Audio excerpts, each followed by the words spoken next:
I do believe this has to be the most blatant example that Assassin's Creed Shadows was an undeniable failure, because one of the strongest and most consistent voices for the franchise over the past 20 years, Marc-Alexis Coté, just up and quit. It's very interesting because, well, as we're going to find out, he didn't so much quit as it was, the old classic meme of you can't fire me, I quit, because they were going to, well, for lack of a better term, they were going to demote him.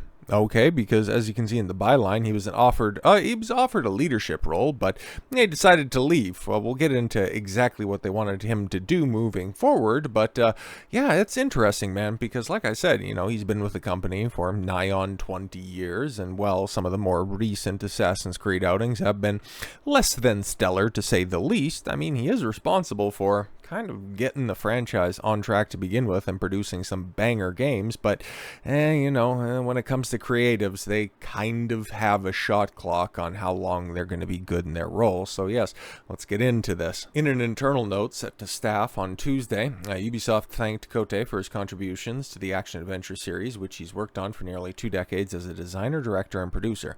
Since 2022, Cote has led Ubisoft's global teams on the Assassin's Creed franchise, shaping the long-term strategy of the series. Notably, he was co-director on Assassin's Creed 3, a game that I think gets way too much crap. Okay, it's probably because it has like a really long prologue section, but it does do some interesting stuff. Okay, like the forest traversal stuff is really cool, going to the different, colonial era cities. Like, I do like it quite a bit, but then again, it's been like, I played through it once, God, yeah, back in 2012 when that thing first came out, but perhaps my tastes have changed since then, because, well, that's what, 13 years, well, 13 years, holy crap, still, and so maybe it wasn't that good after all. The creative director, yes, for 2014's Syndicate, which, it's interesting, right, because every once in a while, I think I just seen a post on Twitter about this, but Unity, French Revolution, era Assassin's Creed game, that one every once in a while, that one gets brought up as like, had a clunky release, and that's probably the nicest way that you can put it. It was busted beyond all repair, but it ended up having a pretty good comeback story. But I don't hear anybody talk about Syndicate. Not one person. Not at all. It was the last one before they ended up going on hiatus. There might have been other little spin-off games that came out afterwards, but yeah, Syndicate was the last one to come out before they did the big reboot and totally retooled the franchise. But yes, he was a creative director on that, and then also the producer for every release since. Cote's departure follows a significant shakeup at Ubisoft and the opening of a new subsidiary, part owned by Tencent. And yeah, a move like this, it's all, well, I'll say it's a downstream effect of Shadows being an unmitigated disaster, but it's also letting you know that even though Tencent only owns a portion of the new subsidiary that hosts all of the biggest IPs for Ubisoft, they're the ones who make the call. They're the real bosses. Ubisoft is just a puppet company at this point. But yes, in the email to staff sent on Tuesday, Vantage co-CEOs Charlie Guillemot and Christopher Darnay, claimed that Cote had been offered a leadership position at the subsidiary, but declined the offer. He has now decided to leave Ubisoft, the pair said. While we were disappointed by his decision, we understand and respect that Marc-Alexis Coté, I guess that's their pet name for him, had his own expectations and priorities related to Vantage Studios creation and the future. Because yeah, they were probably just going to be like, yeah, okay, you're not going to be in charge of this IP moving forward. You can still be a producer and shit, and you're like, we'll take your notes in stride, but don't anticipate having the same level of control that you had before. Okay. Unfortunately, despite being offered several opportunities to be a part of the leadership team shaping our strategic direction, Mac respectfully declined and decided to look to start his next chapter elsewhere. And it's interesting, right? Because the way that it's being put across here, as you can see, and by the headlines, Assassin's Creed boss, Marc-Alexis Coté quits.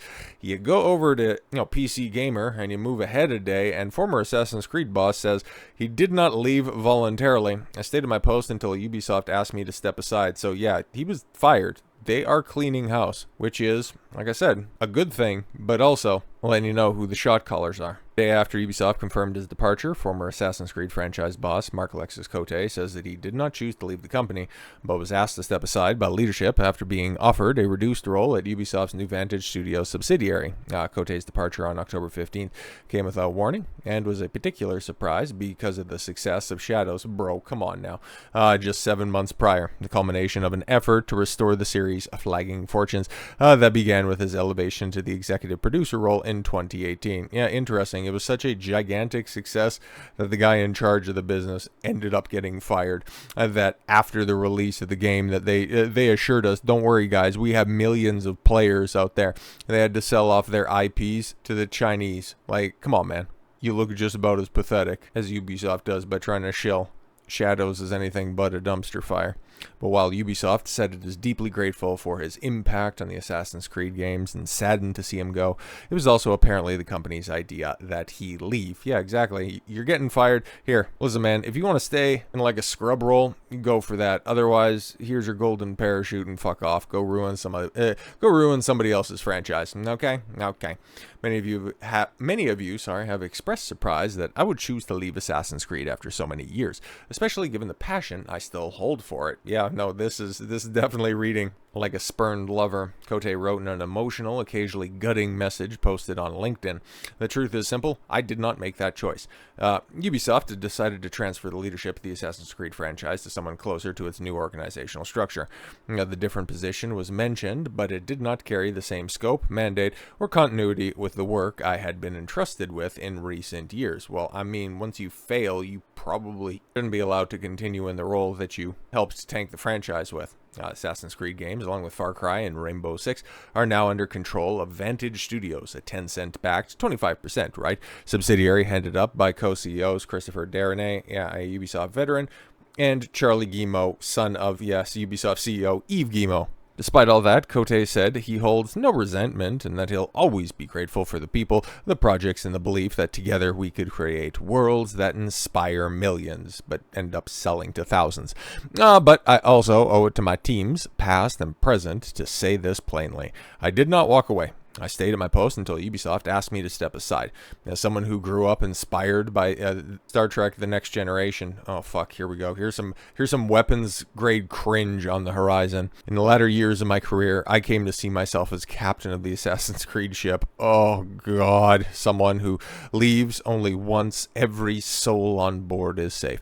And that is exactly what I have done for as long as I could. Bro, you got the franchise sold off because of your decisions. Is that keeping everybody safe? I guess we haven't heard like big sweeping layoffs out of Vantage Studios quite yet. But I don't think that new subsidiary is even a month old at this point in time, so I'd imagine they're coming. But hey, he wanted to make a Star Trek reference. Okay, whatever, man. But Tencent, even outside of their Ubisoft dealings, apparently wants to do some interesting stuff in gaming as well. Now, I know they have their hands in a bunch of other things as well, but I'm not entirely sure how much of an investment they have over at Sony, but they wanted to make The Last of Us game interesting. After Sony rejected their Horizon project, and we know what happens after, Sony rejected their Horizon project, they made their own, what is it, Light of Motriam? I guess something like that. Something that Sony's even suing Tencent over because it looks like a better, more competent version of Horizon, but anyways. I would say by simple virtue of the decisions that Tencent makes, I mean, their version of The Last of Us Part 3, even though we know that Neil Druckmann isn't really that hot on continuing that story,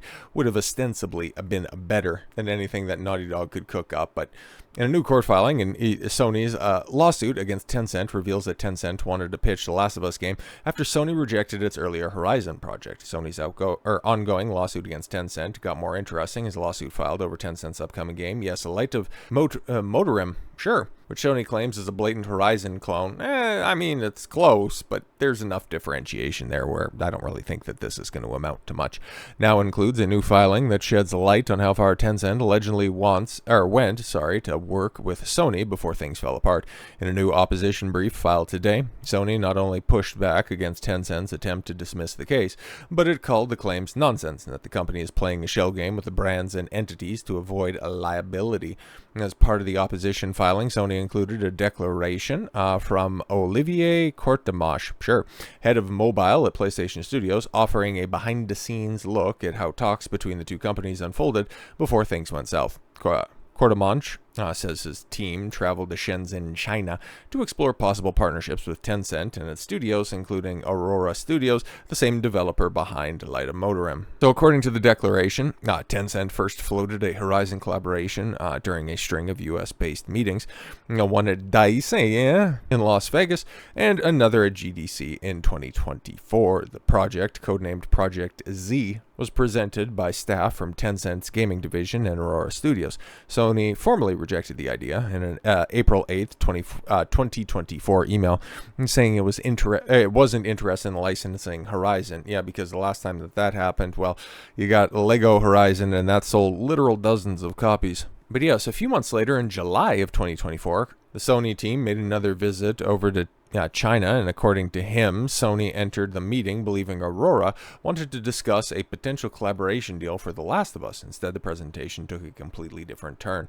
And with respect to Aurora Studios, we went into the meeting under the impression that they wanted to do a potential collaboration for The Last of Us, Cordemanche said.